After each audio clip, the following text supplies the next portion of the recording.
Достар, сендермен Тұрғынбек Әлижан. Біз бүгін андай вайн түсіргіш адамдарды көрсетеміз. Бірінші орында вайн түсіргіш адамдардан бірінші орында Картоп ТВ подписчигі 1.200.000.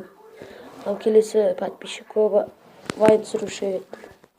Екінші орында Елдос Колобок подписчигі 600.069 подписчик. Ал енді үшінші орынға кеттік. Үшінші орында Адамбек.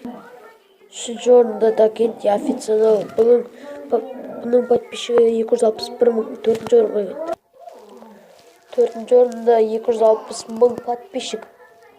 Ал бесінші орынға кеттік. Бесінші орында Дархан Жолдызбеков подписчигі 198.000 подписчик. Ал енді алтыншы орынға кеттік. Алтыншы орында Дәулет Бертаев подписчигі 114.000. Достар, біздің видеомыз аяқталды. Видео ұнаса лайк басып, каналға тіркеліп кетіңіздер.